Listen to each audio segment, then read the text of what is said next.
morning. Welcome back to Cooking with Mrs. C. Make sure you tie back your hair if you've got long hair and wash your hands and get ready to have a good time. We have some ingredients already posted. You will need a toaster oven or a microwave, or if your parents are there to help you, the actual oven. So you can use this as a snack, you can use this as a lunch, but we're going to talk about Daniel today. So a couple questions to review because you know the story. Couple questions to review because you know about Daniel. First thing is, who did he pray to every day? That's right, God. Second question, who did the new law say he was supposed to pray to? King Darius. The men tricked the king. Third question, who did Daniel pray to after the new law came about? That's right. He still prayed to God, didn't he? So what happened to Daniel when those men who tricked the king into making the new law watched and waited? Put on your spyglasses, watched and waited. They were waiting.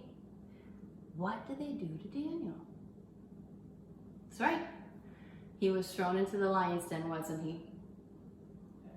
What would you do if you were Daniel? Would you pray to God? Would you pray to the king? Would you not pray at all? Let's cook and create and chat. You've got a clear workspace. What was the first question again? That's right. Who was Daniel's good friend? King Darius. So let's get you something shiny to remind you of the king. Kings usually wear a crown, have a scepter sometimes, so we're going to use this as a reminder of King Darius. And King Darius put Daniel in charge of a large part of his kingdom.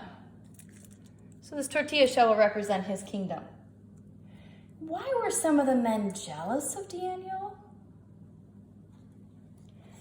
They were only in charge of a little bit of that kingdom. Daniel had everything else. They were in charge of just a little bit. The men tricked King Darius into making a law. And who did the law say everyone was supposed to pray to? Yep, King Darius. And who did the law say? And who did Daniel pray to instead? That's right, God. The men caught Daniel praying to God and told King Darius about it. Remember, they were laying in wait. Can you put on a face that you... Remember, the men were laying in wait. Can you make a face that looks like you're spying, looking? Because I'm sure that's what those men were doing. They were waiting for Daniel to pray to God and not to King Darius. I know they were. So what was supposed to happen to King? So what was supposed to happen to Daniel? Because you know he prayed to God.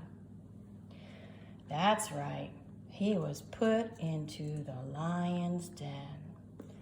So we're going to make a surrounding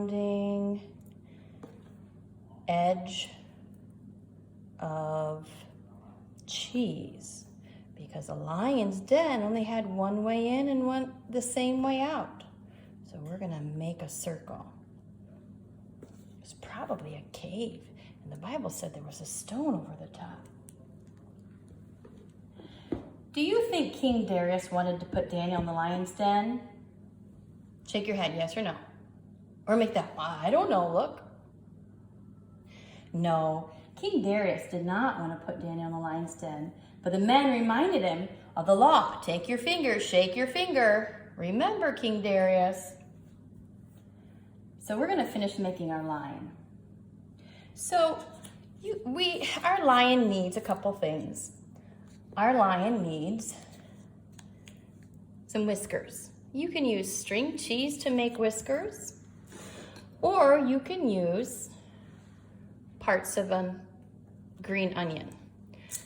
I'm going to use a green onion, and this is a plastic knife, what I'm gonna do is I'm gonna take this green onion and I'm gonna cut it with my knife a couple different ways. I like onion. If you like cheese, you can make it out of cheese, but I like onion. So there's one whisker.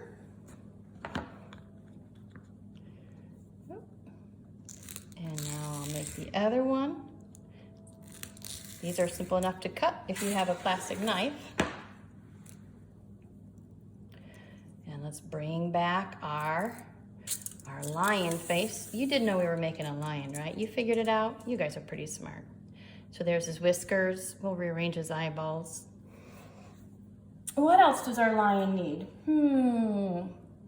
Well, he needs a nose and probably some ears. You can use pepperoni. You can use a piece of bacon. You can use some ground beef. I'm gonna use an orange pepper. So this end looks like a great little nose. Look at that. You can give him a big nose, a little nose, whatever you want to give him. And then we'll give him some ears.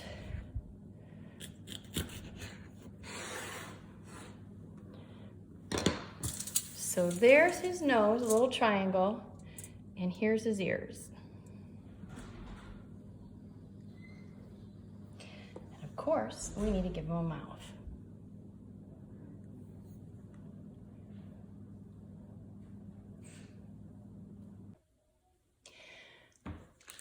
If you wanted to make cheese slices for the whiskers, you could take cheese slices and cut them into strips and put them in place of the green onion or the cheese stick. But now it's time to do just what they did to Daniel. They put Daniel in the lion's den. We're gonna put the lion in the oven and bake it. Wait for our lion to finish cooking in the oven den. What do you think Daniel did all night in the lion's den? Show me.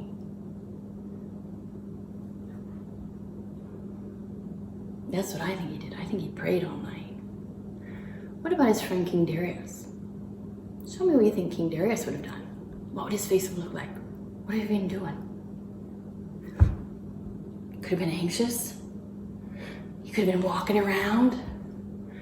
He could have been, oh no. You think maybe he was praying?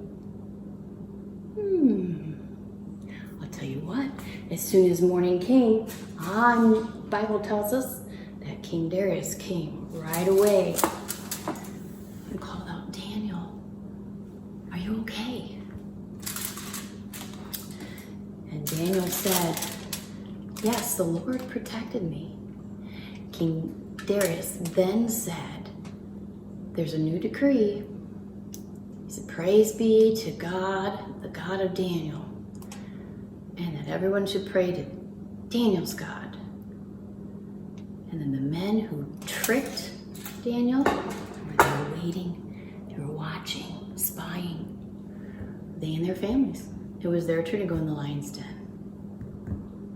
Praise God for protection. It's always important to pray to the Lord. Good times as well as bad times, but definitely when we're scared, pray to the Lord. I'm sure Daniel was scared of lions, but he knew that God would protect him. Do you know that God's going to protect you too? He will. That was another account of a great escape, a breakout from the lion's den. Enjoy your lion snack.